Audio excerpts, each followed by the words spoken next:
Dr. Archana Bajpai, who is the professor at the Department of Transfusion Medicine at AIMS Jodhpur. And Dr. Archana Bajpai has certain special interests, especially in the field of immunohematology, blood safety, as well as patient blood management. Her academic and research interest has led her to several publications and also receiving several awards. A couple of them which are notable are the ISBT PG Fellowship Award in the year 2010 and more recently the ISOT Fellowship Award. So she's going to talk to us on patient blood management. And like Sir said, blood utilization in any hospital is under constant scrutiny, not just because we are keenly looking at patient outcome per se, but there are several other factors that contribute to it, like the blood safety point of view, the appropriateness of transfusion, and also equally important is the cost factor. So keeping all this in mind, we have, it's well known to all of us about the advantages of restrictive transfusion practices. So in this context, the concept of patient blood management has evolved and there's a lot of literature available. But I think Dr. Archana Bajpai is going to put all that in a nutshell and going to discuss with us the various aspects of patient blood management, its challenges, and so on. So over to Madam. I invite you. Happy to have you as a speaker for today. And over to Dr. Archana. Good evening, everyone. Am I clearly audible? Yes. Ma'am, you would need to share the screen. Yes.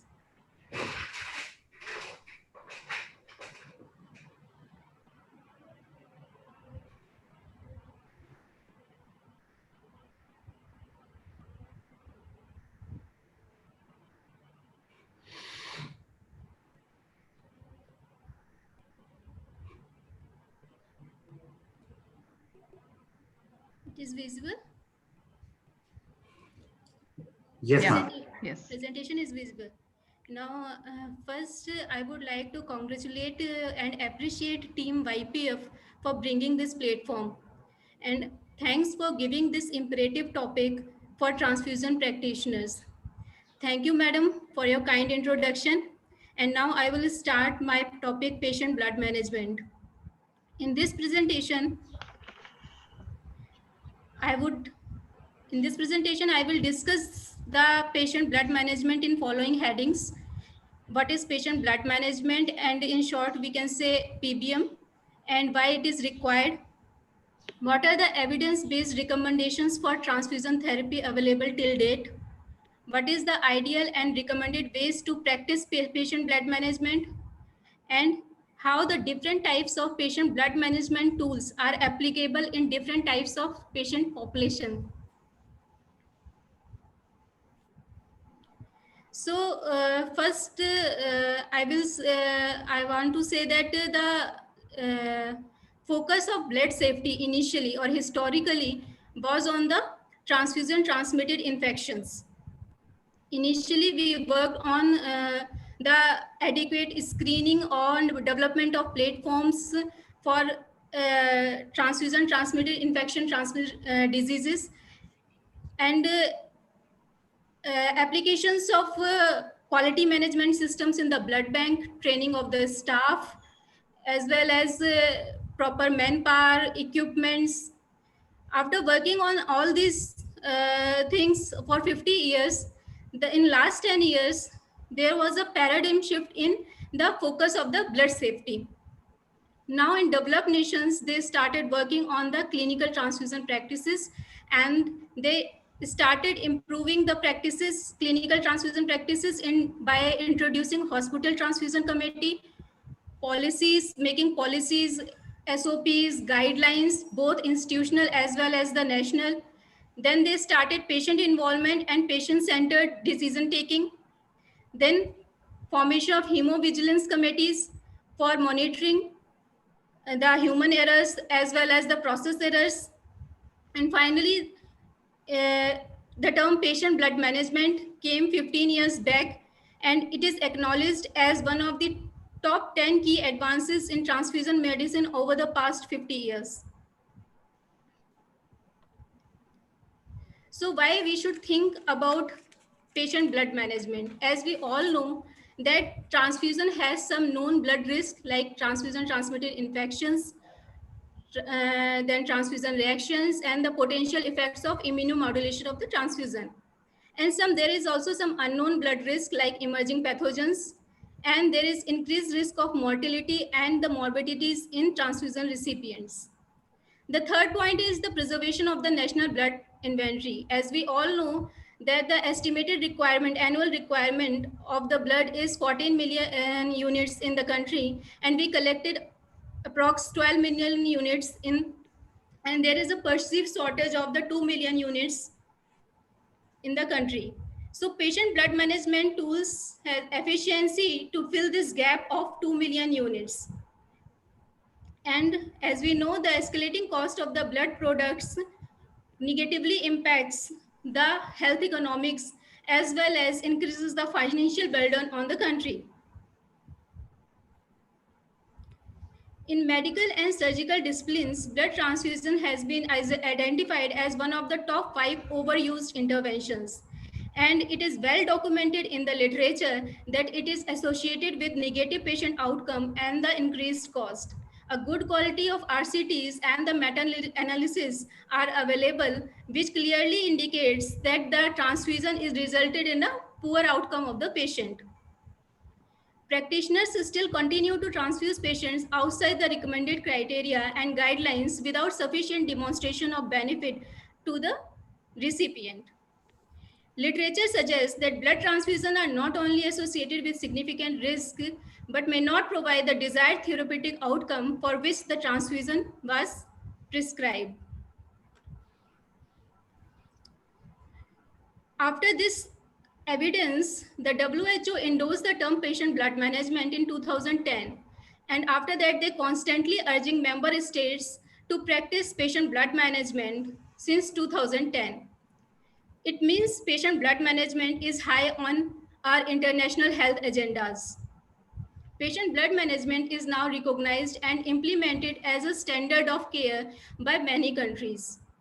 There is a nationwide patient blood management program supported by National Blood Authority in Australia and NHSBT in the UK. Italy is the only country in which implementation of patient blood management is mandatory. So, after the evidence shows that the poor outcome of the patients is related to the anemia, blood loss, and the transfusion, on the ground of this, Society for the Advancement of Patient Blood Management gave this definition. Patient blood management is defined as the timely application of evidence-based medical and surgical concepts which are designed to maintain the hemoglobin concentration of the patient, optimization of the hemostasis, and minimize blood loss in an effort to improve patient outcomes. It is a multidisciplinary approach and multi-professional approach in which there is involvement of transfusion medicine specialists, intensivists, surgeons, hematologists, and cardiologists. It is a combined and a team approach which involves the physicians as well as nurses, pump technologists, and the pharmacists. To improve the patient outcome, it involves interdisciplinary blood conservation modalities, management of the anemia, optimization of the coagulation, and the patient-centered decision making, because every patient has different requirement. It is like personalized medicine. The patient blood management gave 3 pillar concept which depends upon the optimization of the patient's own blood supply, minimization of the blood loss, and improved tolerance of low blood volume or improved tolerance of anemia. It means the harness of the tolerance of physiological tolerance of anemia of the patient. This matrices, field matrices is applicable on both surgical as well as the medical patients. The first pillar, the concept of first pillar is to identify and treat anemia and its underlying causes. In cases where the cause of anemia is not identified, then the specialist evaluation is necessary. Avoid elective surgery till anemia and bleeding risk is addressed or corrected. During intraoperative phase, timing of the surgery after the correction of the anemia and the coagulopathy should be scheduled according to that. Use the blood conservation measures and medications to minimize the bleeding. In post-operative phase, when the patient is usually anemic in post-op ICU, stimulate blood cell production by giving erythropoietic agents, avoid drug interactions which worsen the anemia. In the second pillar, the iatrogenic blood loss is avoided by reducing the frequency of the sampling.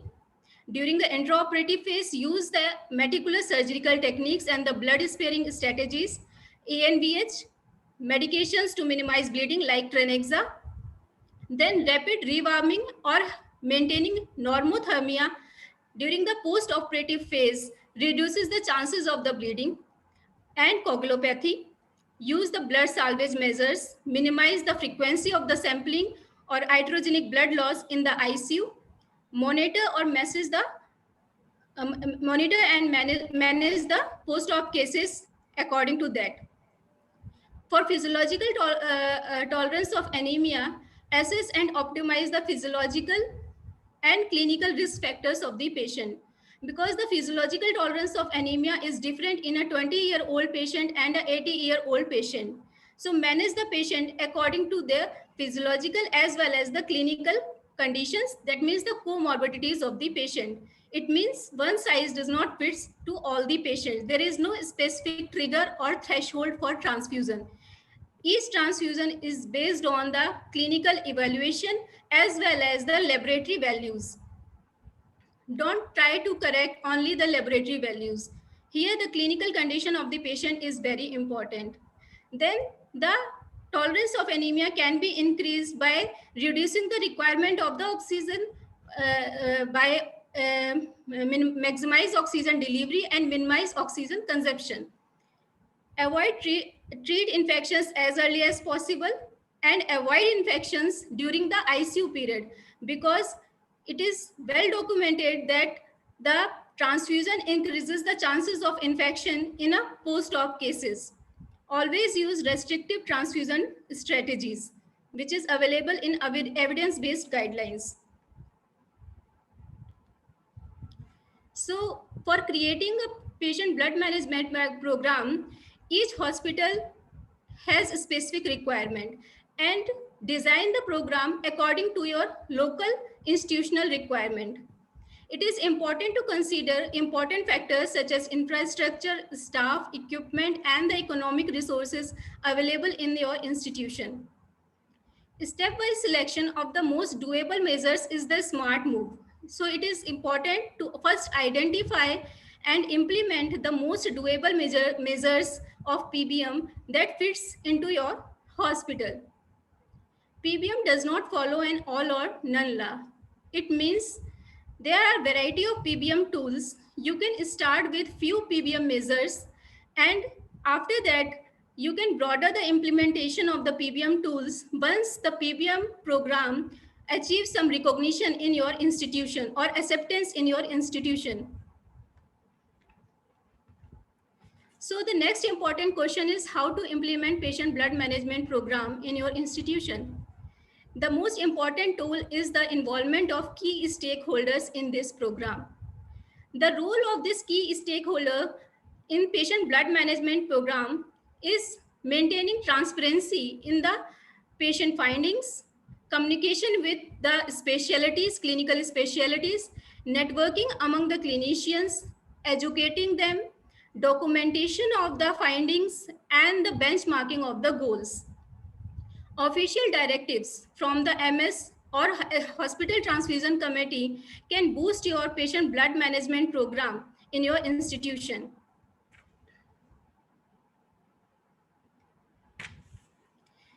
The role of decision making and motivation in patient blood management program, because transfusion decisions are highly complex. Although it looks simple, but it depends on many factors, clinical as well as the physiological factors of the patient.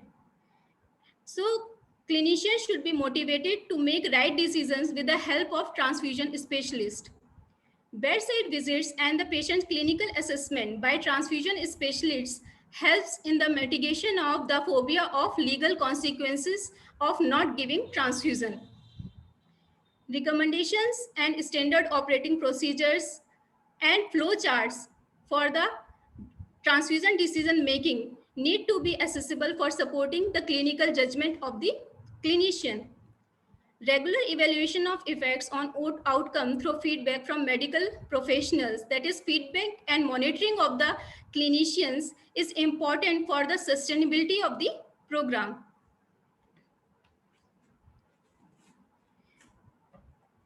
For the patient blood management program, transfusion medicine physician needs to be seen as an important part of the patient care team. The transfusion physician should display clear motive of the improvement of the patient care. The availability of the transfusion physician 24/7 brings confidence in the clinician. Similarly, the clinical rounds or combined rounds with the other specialties brings faith in the transfusion medicine specialist. Constant upgrading of your own knowledge regarding transfusion evidence available in the world is essential, and turnaround time is important for surgeons because there is always an issue regarding the turnaround time and issuing of blood components and the availability of blood components in the OT. So always address the turnaround time in your blood bank.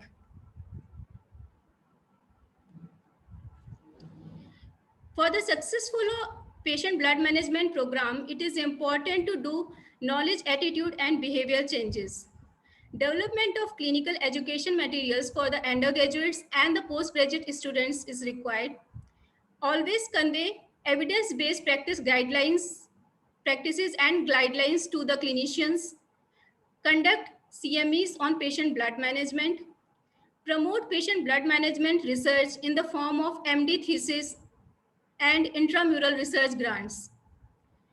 Attitude is equally important. Patient blood management program needs team spirit with all these specialties and be open-minded for input from all the specialties. First, change your own attitude towards transfusion. For behavior changes, measure individual physician transfusion practices and the periodic assessment of the clinician's transfusion practices for PBM competency is required. Always focus on the clinical outcome and the inappropriateness of the transfusion.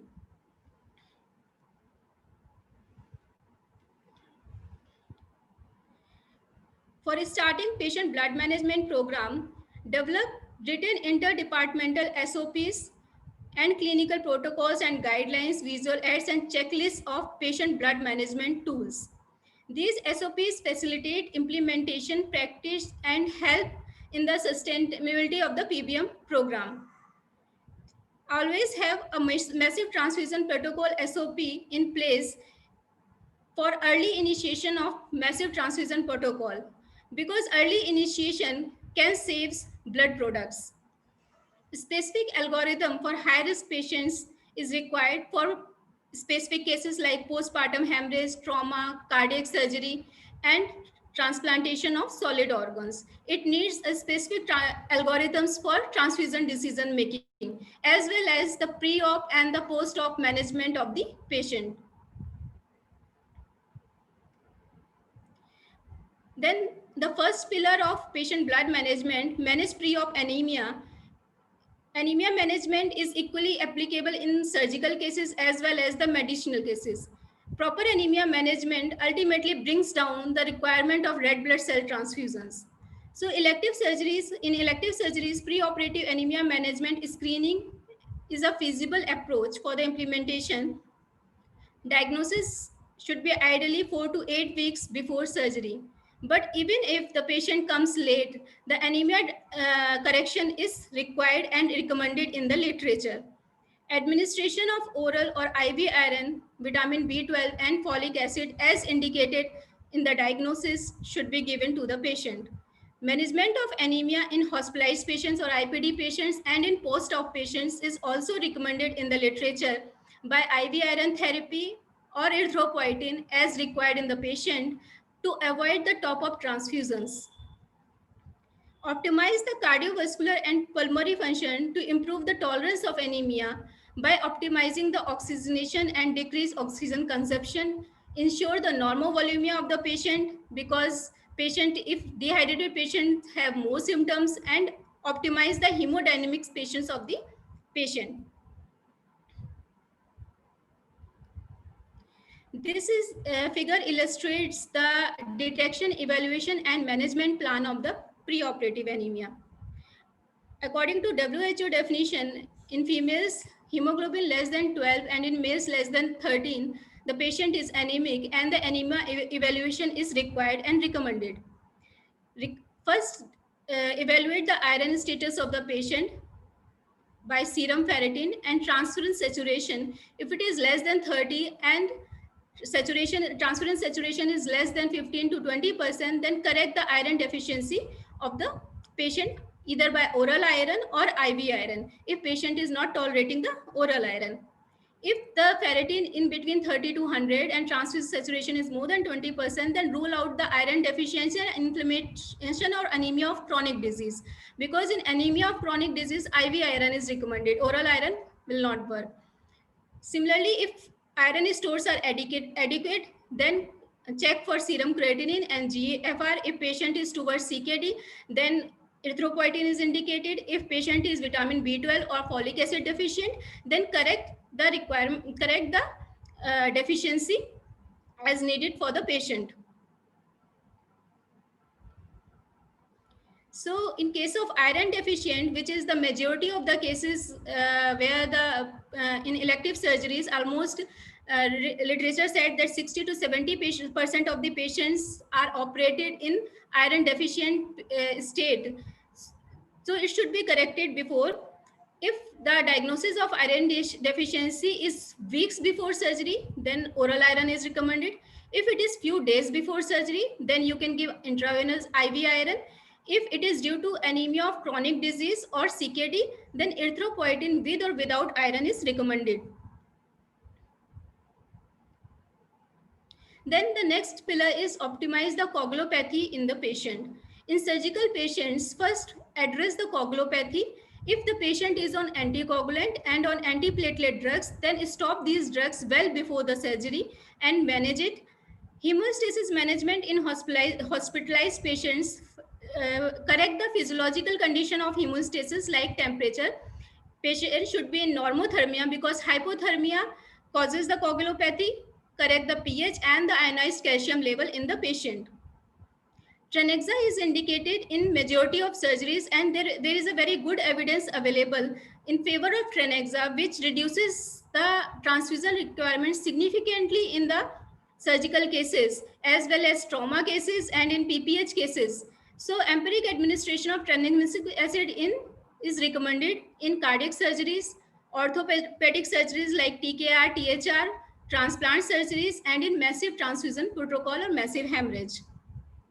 In cases of platelet dysfunction, like in uremic patients, first thing is desmopressin is recommended. It is not correct to give fresh frozen plasma to prevent coagulopathy, and it needs to be critically addressed because there is a use of FFP in all the coagulopathies in majority of the hospitals. Then coming to the interdisciplinary blood conservation modalities, which can help in reducing the blood loss, reduction of diagnostic associated blood loss by ordering tests only when absolute necessary. Sharing of samples between labs is another approach. Some institutions are practicing it in developed nations. Then centralized testing facilities are desirable. Point of care testing devices are good because it uses a very small sample volume.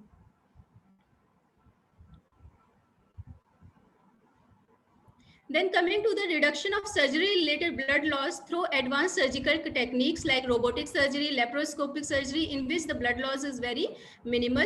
Then judicious use of diathermy dissection also reduces the blood loss. Then Coming to ANVH, acute normovolumic hemodilution and cell savers is another option to reduce the surgery-related blood loss, and controlled hypotension in some specific cases recommends that it reduces the blood loss. Then IV or topical hemostatic agents or tissue adhesive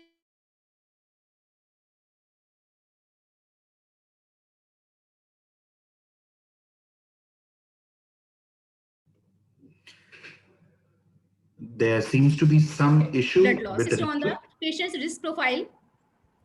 Always take written informed consent for transfusion of allogenic blood components. Then IT has also an important role in implementation of patient blood management. Some institutions in developed nations are using computerized physician order entry, in which they correlate the patient's lab results indication for transfusion, and if it is beyond the threshold or beyond the trigger, then it has alert function. Clinicians who ordered blood products should be identified for future feedback and audit, and always calculate the dose of blood component required in a patient rather than the units. The calculation of dose in volume is the most appropriate way of giving the transfusion to the patient. This is the summary of major RBC threshold trials. These are the various trials which compare the restricted versus liberal transfusion. And in all these trials, they found that restricted is better than the liberal transfusion, in which they found that the morbidity as well as the mortality of the patient is less in restrictive transfusion as compared to the liberal transfusion. These are various society guidelines and transfusion triggers in which they indicate that transfusion is indicated in between only 7 to 8 gram per deciliter. So in past, the 10 gram rule is now obsolete, and it is still practicing in India, particularly in peripheries where they use 10 gram is the threshold for transfusion trigger. But majority of transfusion societies agrees that the transfusion is recommended even in cardiac patients as well as in orthopedic cases. The threshold is 8, and in rest of the cases the threshold is 7, even in critical care cases. This is a study published in April 2015 by Nature, and in this study they found that by simply reminding the doctors of the current guidelines when they order blood, it was conducted in a California hospital, and they said that they was able to save money and lives. It reduces the 24% of the blood component transfusion. The hospital stay reduced from 10.1 days to 6.2 days, and the mortality among patients who had transfused fell from 5.5% to 3.3%. It means it is a win-win situation for all. It also saves $1.6 million per year by implementation of patient blood management tools. This is article published in 2017 in Transfusion Medicine Review. This is the most comprehensive patient blood management implementation tools for most comprehensive article on patient blood management implementation. This article suggests 107 PBM tools and measures which hospitals can apply in their hospitals for better patient outcome. Depending upon the infrastructure, manpower, staff, and the need of the hospital, they can use these measures and reduce the transfusion requirement as well as the cost of the blood collection and the transfusion. So this article, those who wants to initiate patient blood management program in their hospital, they can go through this article. It is a wonderful article, and it suggests several ways of starting the PBM as well as the broader implementation of PBM in the hospital, and it can use as a working template for all the hospitals. Then coming to my institute, AIIMS Jodhpur, We have started PBM program in AIIMS Jodhpur well before the opening of the blood bank. We have started sensitization phase in 2015. After that, we did the prospective audit with bedside evaluation and advice. And then further other measures are also taken for the implementation of patient blood management.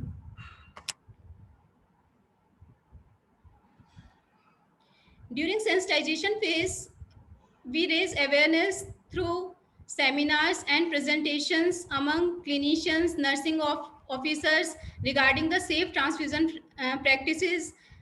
We guided for transfusion thresholds, and we withhold prophylactic transfusions given to the patient before the surgery and before any intervention like central line insertion, lumbar puncture.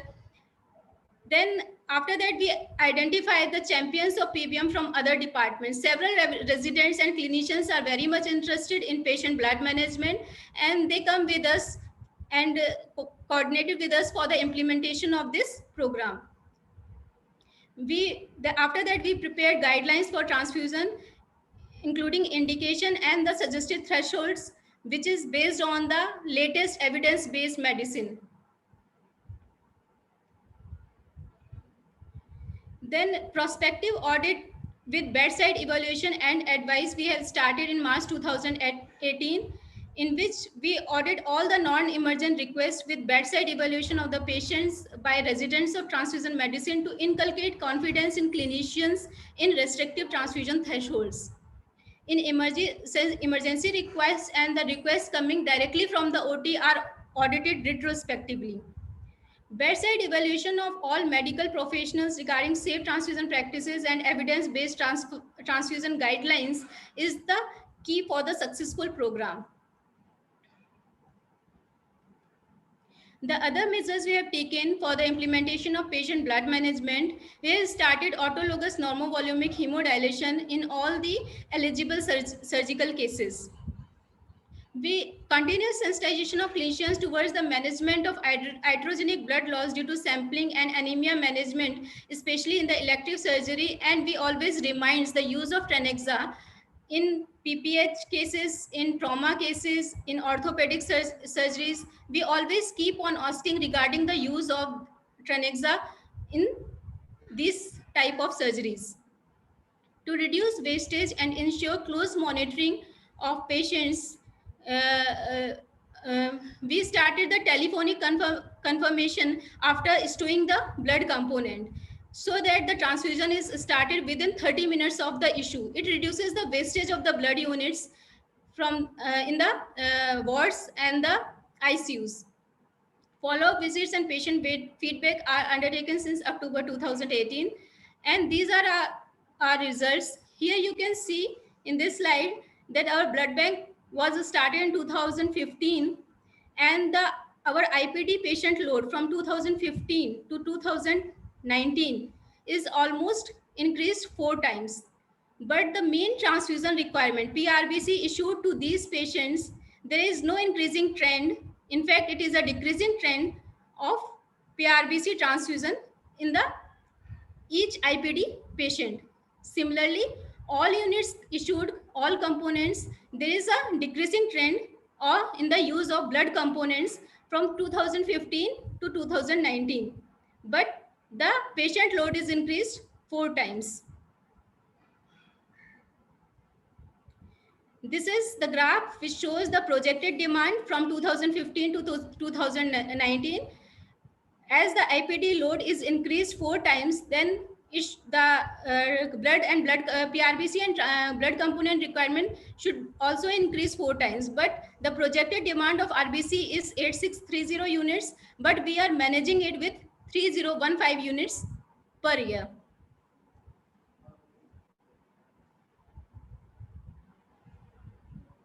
Then this is the data for the bedside transfusion practices after implementation of telephonic confirmation of transfusion.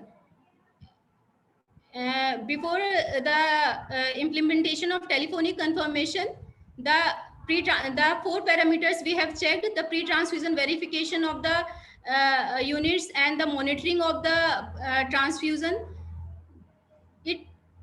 all these parameters increased significantly after we started telephonic confirmation, and since last 3 years there is no wastage of single unit of blood in the ward or the ICU.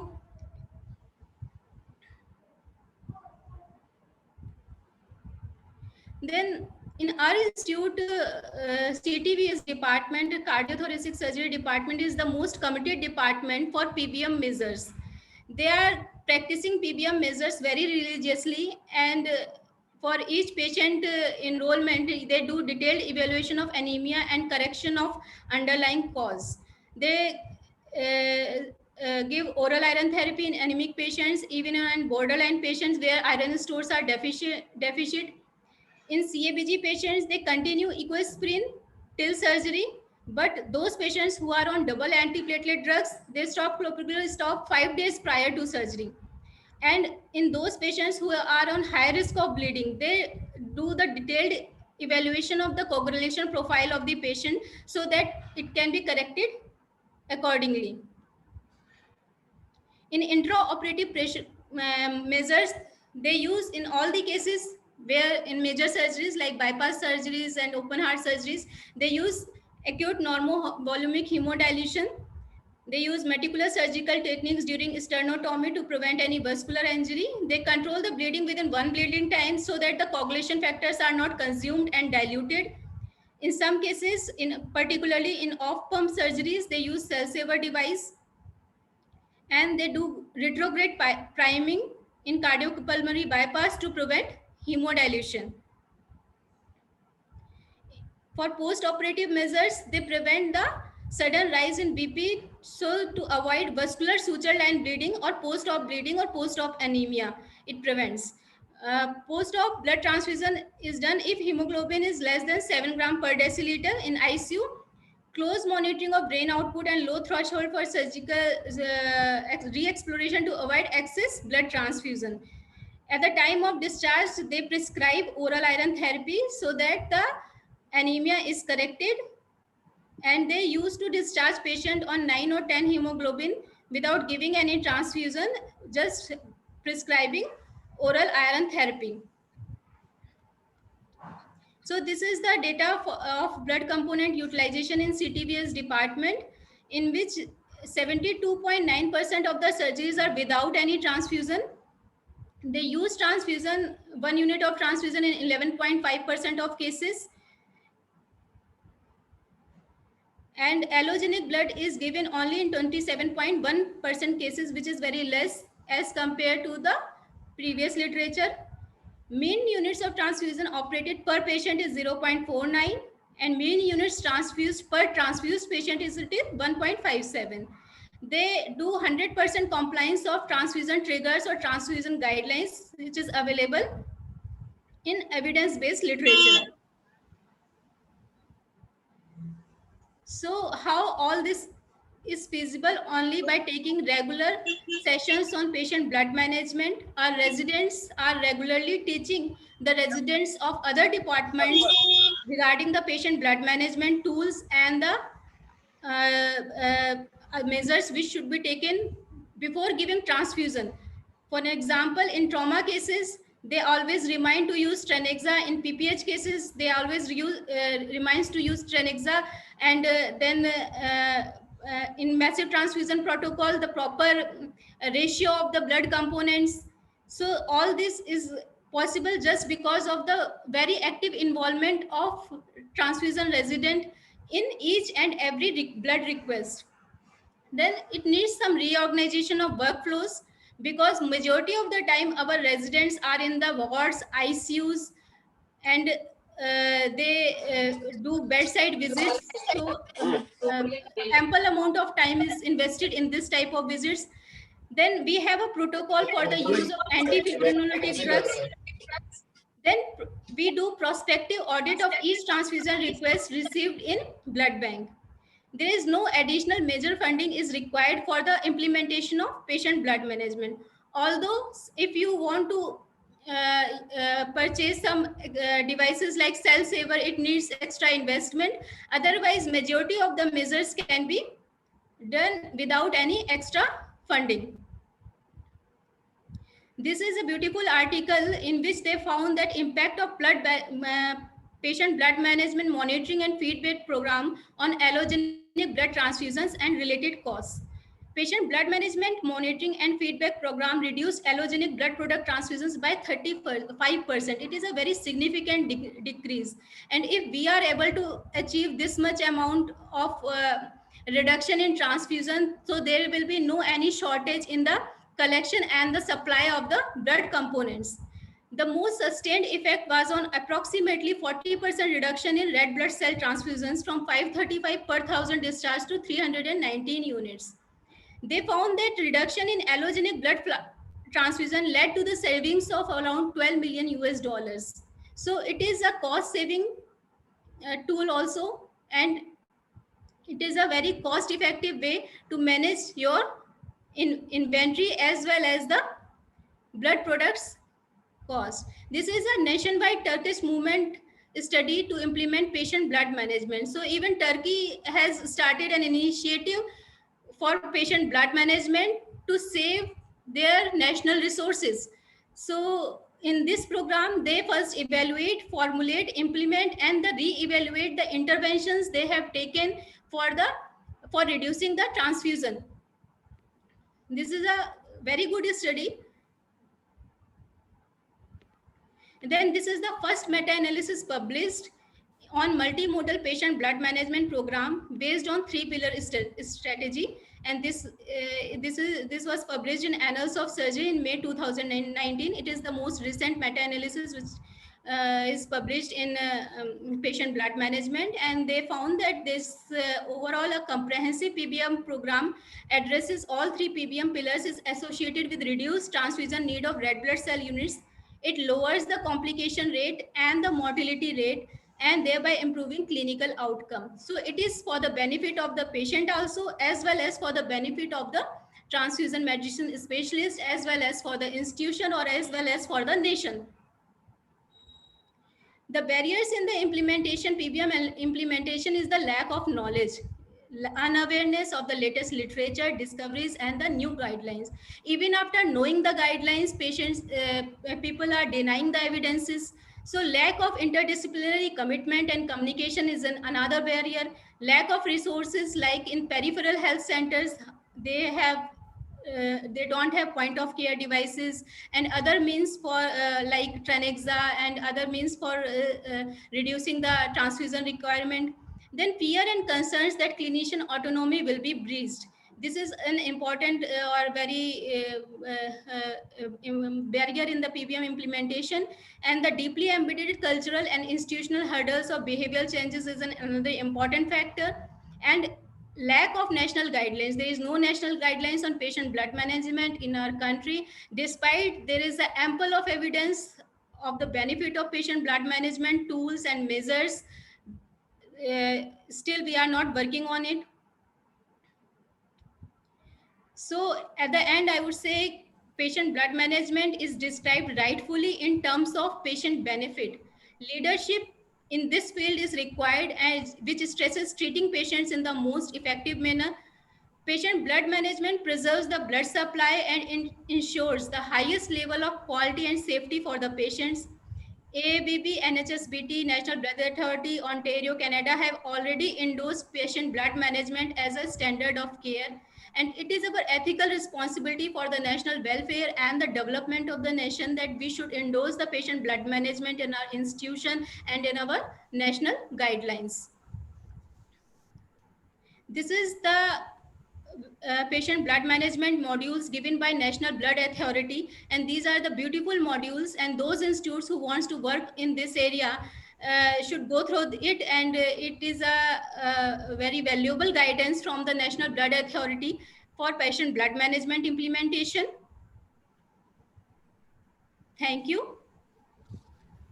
Thank you, Dr. Archana, for giving an excellent overview on the patient blood management.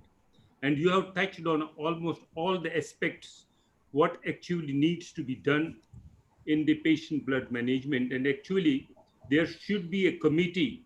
And we have now in the hospital, do have the hospital transfusion committee, but that committee should take care of what we call basically, as you rightly mentioned, the education should take care, the auditing should take care, what we call the auditing, monitoring, the data collection, and then reporting.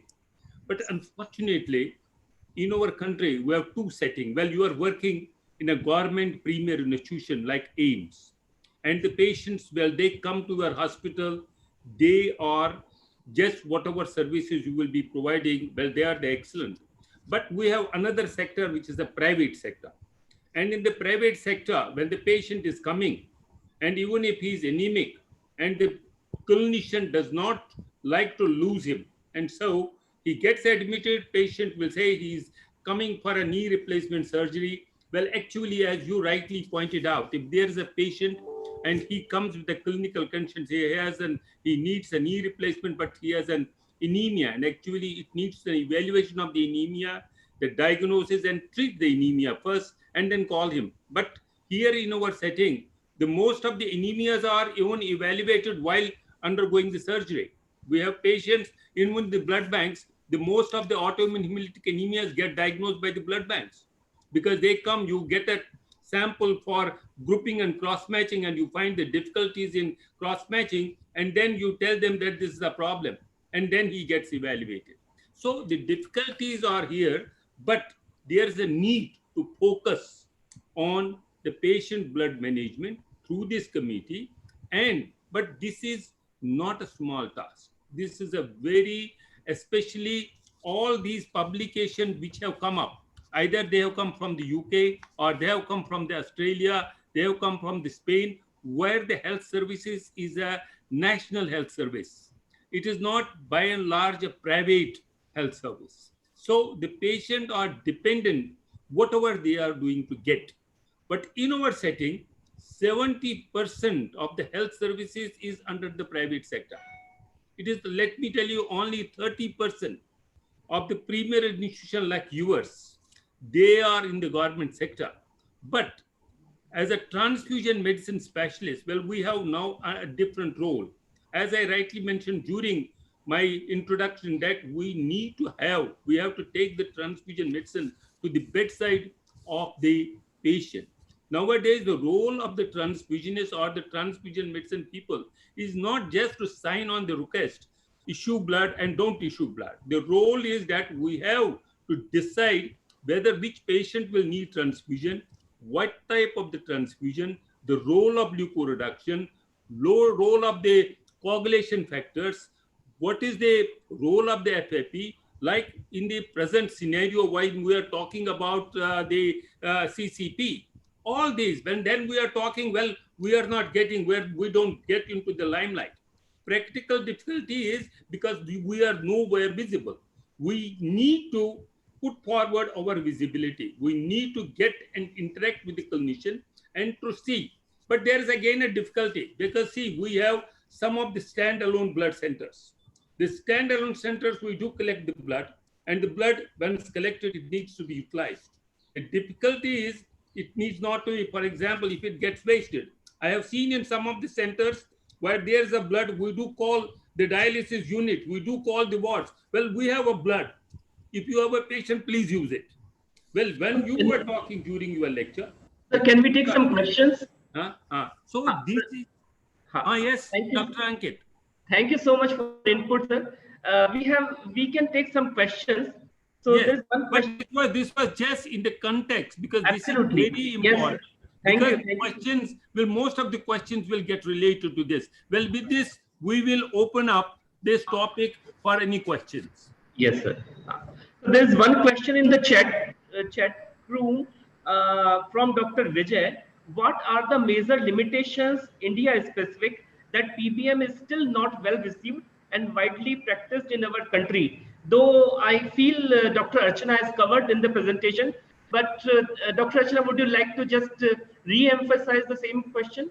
Yeah, actually, in my experience, the first barrier is the attitude of the clinicians as well as the transfusion specialists. Majority of the transfusion practitioners believes that their role is inside the blood bank only.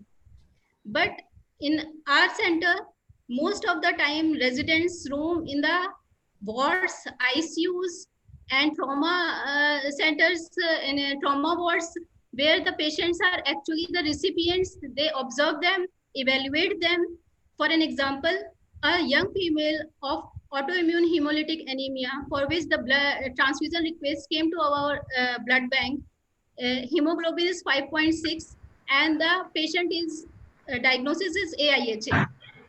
My resident goes to the ward, evaluate the patient. Patient was completely asymptomatic. Young female, she was completely asymptomatic. Then my resident write notes on the patient file, then start steroids, and the patient is asymptomatic.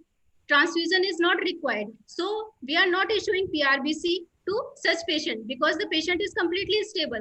And after starting steroid, after 1 week, there is ultimately increment of the hemoglobin. No need of transfusion. Similarly, a request came from the ICU that patient is bleeding and we want to give FFP for the reversal of warfarin. My resident goes there, and when he sees that the grade of bleeding is just WHO grade 1 bleeding, then he advised then give vitamin K. No need of FFP transfusion because the minor epistaxis and the minor gum bleed is not an indication for FFP transfusion, and the patient usually recovers without the transfusion. That is why the requirement of the blood and the blood component is not exponentially rising in our institute as the number of IPD patients is increasing, because each and every transfusion request we evaluated the patient and then advised. And now majority of the time medicine resident and the surgery resident call our resident before giving or before sending the request to our blood bank.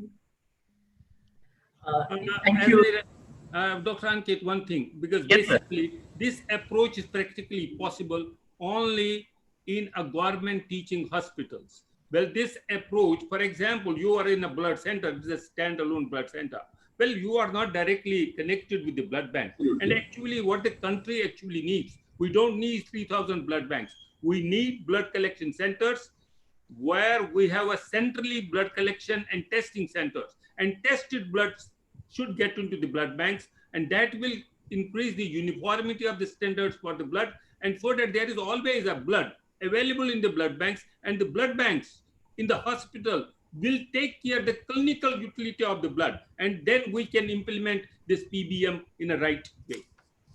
Yes, and I still believe what Dr. Archana mentioned in the first thing is sensitization to the clinician, to the people who are is important. That the first level sensitization itself is absent. Whether we are in a standalone center or in hospital-based center, the first level sensitization is important. That we all have to work together to do it. And the next question is related to your view, sir. The next question is from Dr. Nidhi Sharma. What are your views regarding centralization of transfusion services in providing blood component? Will it improve the evidence-based transfusion guidelines?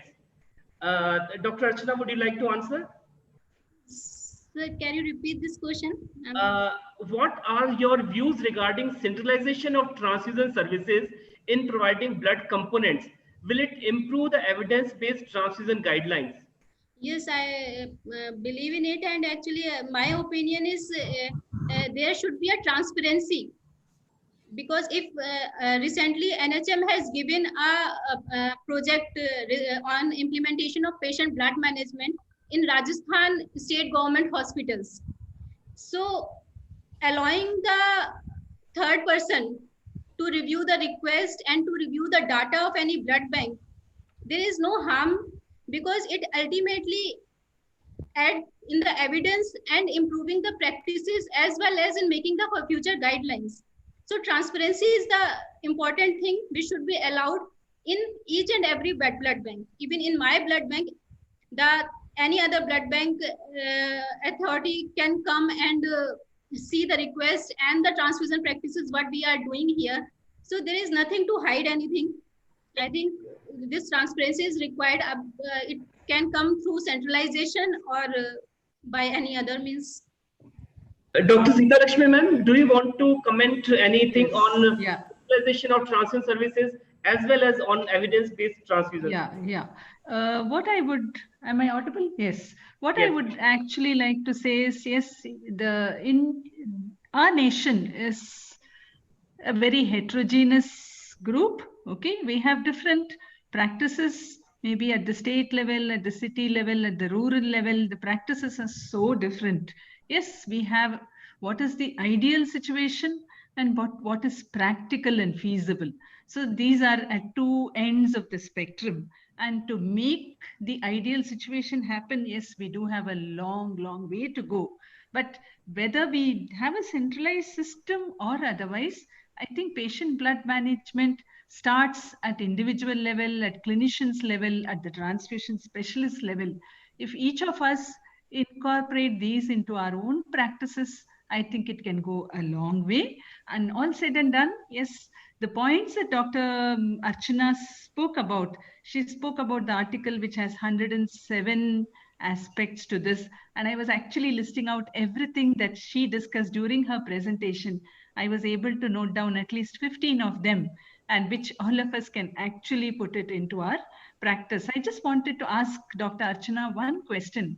Yes, the concept of single unit transfusion has been spoken about, in the past. It was said single unit transfusion is as good as no transfusion.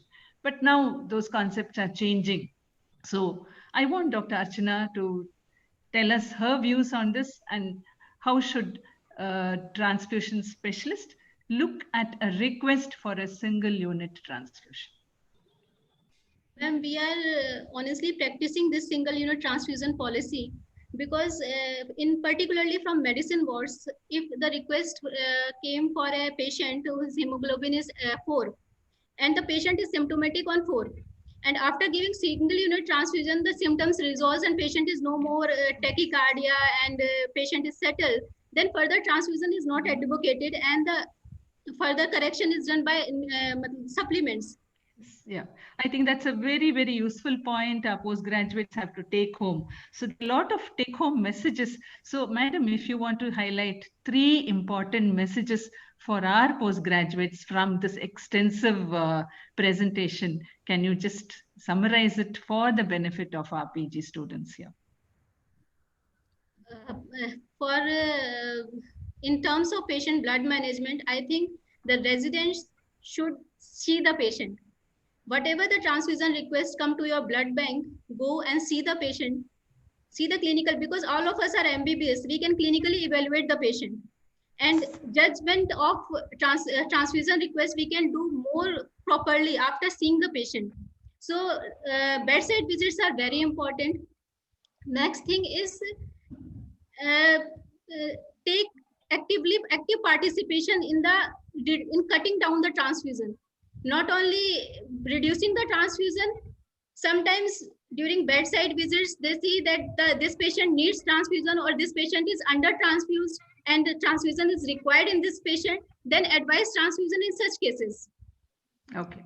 And then next is prospective audit of the transfusion request is very important because we are inculcating this habit in our residents from the day one. They evaluate all the transfusion requests and come to us consultant and ask about the feasibility and the reasonability of the transfusion in each and every request. Yes. So yes, you brought out a very important point of, auditing every request for transfusion. And of course, the relationship between our resident and the clinical side resident is very important in the practice of patient blood management, because residents are the main care providers. Yes. So when they do bedside visits and they do communication and they search the evidences and the literature, then it is for both sides. It is useful for transfusion specialists as well as the medicine and surgical side, that they are aware about the latest literature and the evidences and the right way to manage the patient rather than giving the transfusion on the laboratory values. Yes, yeah. So that's another point. Don't treat numbers, treat the patient is another take-home message that our students should. It's not that you look at PT value, APTT value. We are not treating numbers. We are treating patient. Does the patient bleed? So is the patient symptomatic? Is all that they should look at. Of course, numbers add value, but we are not here primarily to treat numbers. I think that's something that they should remember. I did see one question from one of our participants. Because you have actually done a lot of work. They want to know what is the first step towards initiating patient blood management in the hospital. Would you like to share your experience? You did speak about it, yes. Yes. The first step was we started the sessions for clinicians.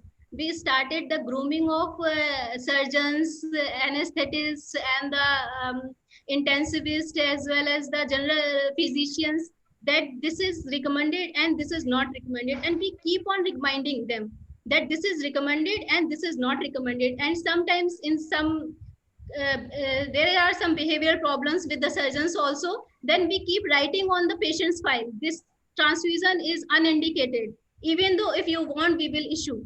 Then certainly the request came back and they deny the transfusion. Okay, it is fine. That patient is on 8.5. Now it is fine. Because we keep writing on the patient file, because documentation is very important.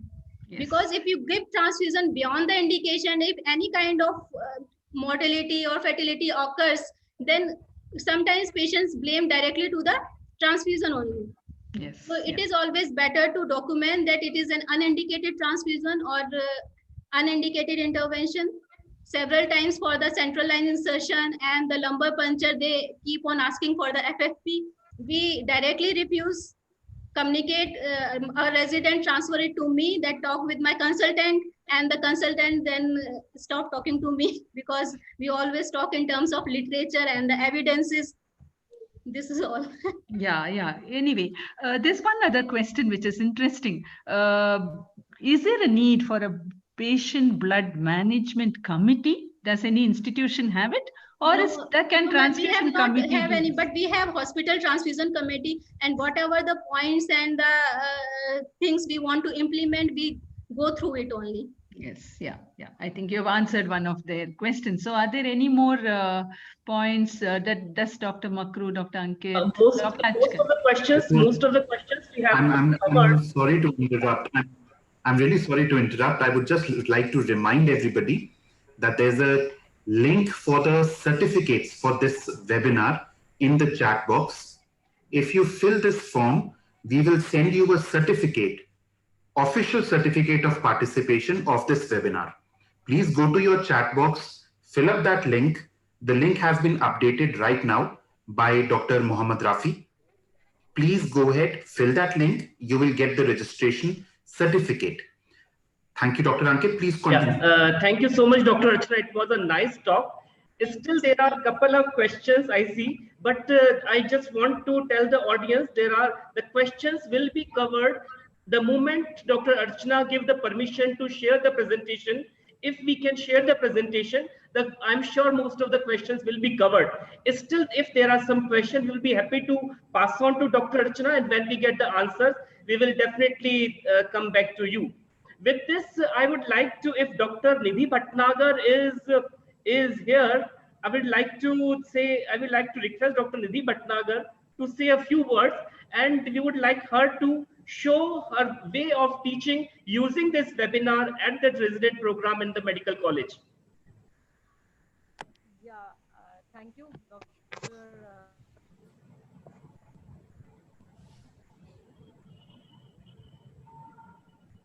teaching also. Can you see?